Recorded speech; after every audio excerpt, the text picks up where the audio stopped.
खाना खाना ही व्रत नहीं है। भोजन तो 16 के हो और वचन 16 से हो। समझ गए?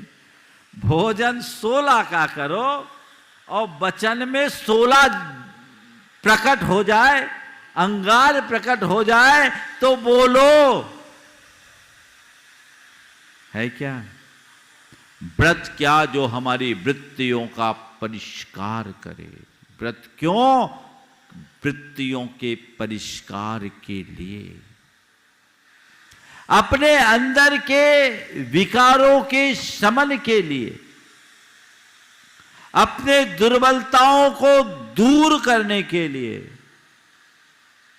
शास्त्र की भाषा में कहूं तो राग द्वेष के निवारण के लिए। अंतर मन से जुड़कर यदि आप कोई व्रत अंगीकार करोगे तो उस तरफ ध्यान ही नहीं जाएगा, और ऊपरी मन से करोगे तो ध्यान वहीं लगा रहेगा। अपने आप में परिवर्तन लाना चाहते हो, स्थायी परिवर्तन लाना चाहते हो, तो उसमें बदलाव लाओ। 2 प्रकार से लोग व्रत अपनाते हैं। व्रत को एक चर्या के रूप में और व्रत को एक साधना के रूप में। अगर तुम्हारा व्रत तुम्हारी चर्या बन जाए, कोई जरूरी नहीं कि तुम्हारे भीतर बदलाव आए ही। चर्या रूप व्रत तुम पालोगे, वो तुम्हारे जीवन का रूटीन बन जाएगा। बस रोज सुबह से शाम हमने अपनी चर्या पाल ली, अपने आप को कृतार्थ मान लिया, हो गए हम धन्य। बहुत सारे लोग हैं जो आज व्रती हैं, बढ़िया चर्या पालते हैं, लेकिन उनके स्वभाव में कोई बदलाव नहीं। व्रत तो पाल लिया, चर्या अच्छी, लेकिन अंदर की परिणति खराब।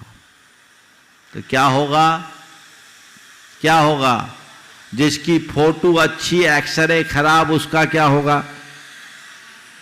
बोलो। हाँ, फोटो अच्छी हो और एक्सरे खराब हो तो उसका क्या होगा? बर्बाद होगा।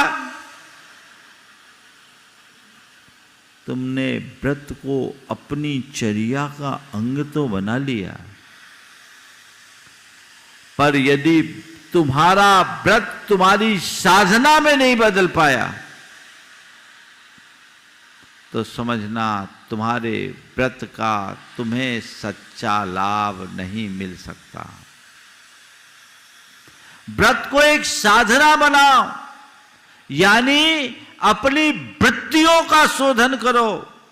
जितनी दृढ़ता से तुम अपने व्रतों का पालन करते हो, उतनी ही सतर्कता से अपने परिणामों को भी संभालो। है ना? कब होगा? जब अंदर की मनोवृत्ति बदलेगी। मैंने कहा था वृत्ति, प्रवृत्ति और परिणाम। वृत्ति यानी हमारे अंदर की भावधारा, उससे प्रवृत्ति बनती है और प्रवृत्ति से परिणाम। लोग प्रवृत्ति तो बदल दिए, पहले चाहे जो कुछ खा लेते थे, अब नियम से खाना शुरू कर दिए, 2 ही बार खा रहे, रात में पानी छोड़ दिए, शोध का भोजन कर रहे हैं। पहले कुछ नहीं करते थे, रोज मंदिर जाने लगे हैं, पूजा पाठ कर रहे हैं, अभिषेक कर रहे हैं, 2 टाइम 3 टाइम सामायिक कर रहे हैं, दान कर रहे हैं, पुण्य के अन्न अनुष्ठान कर रहे हैं, व्रत उपवास कर रहे हैं। ये बहुत बड़ा, ऊपर से देखने में बड़ा परिवर्तन है कि नहीं? पश्चिम से पूरब आ गए ना? ये एक परिवर्तन है, पर किसका परिवर्तन है? प्रवृत्ति का परिवर्तन है। किसका परिवर्तन है? एक्टिविटी चेंज हो गया, एटीट्यूड चेंज हुआ कि नहीं? इतना सब कुछ तो कर रहे हैं,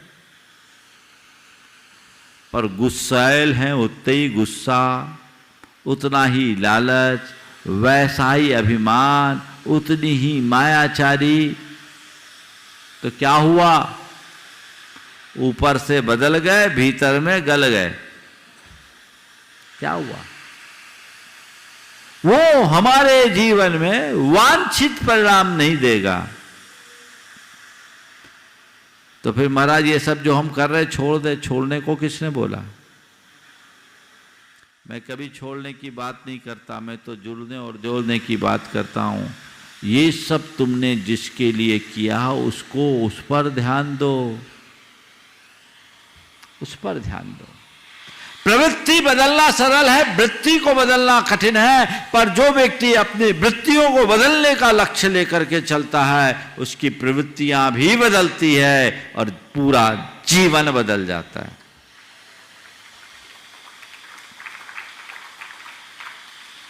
अब कई बार ऐसा होता है। एक बार एक मुनि महाराज, एक बच्चा आया मेरे पास। अब मुनि महाराज बने 60 बरस की उम्र में और बड़े गुस्सैल थे। एक बच्चा आया, उसने कहा महाराज जी, गुस्सा करने वाले महाराज जी होते हैं, महाराज जी गुस्सा करने वाले होते हैं। उसने बोला महाराज जी गुस्सा करने वाले होते हैं।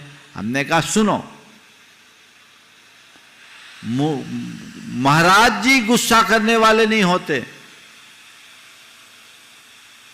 महाराज जी गुस्सा करने वाले नहीं होते, पर गुस्सा करने वाले महाराज जी बन सकते हैं। मुनि महाराज गुस्सा करने वाले नहीं होते, पर गुस्सा करने वाला मुनि महाराज बन सकता है। बन सकता है कि नहीं बन सकता? बोलो, आई समझ में? अब कल तक तो स्वभाव गुस्सैल था, अब मुनि बन गए। एकाएक कोई चमत्कार थोड़ी होगा कि एक दिन में सब छूमंतर है। क्या संभव? तो कहते हैं भैया अब तू मुनि तो बन गया, सोच मैं मुनि क्यों बना। जिस वजह से मुनि बना, व्रत तूने ले लिया, पर व्रतों की रक्षा के लिए शील का भी पालन कर। पापों के त्याग का नाम व्रत है और वै परिरक्षणम शीलम, व्रतों की रक्षा का नाम शील है। वो क्या है? क्रोधादि कषायों पर नियंत्रण।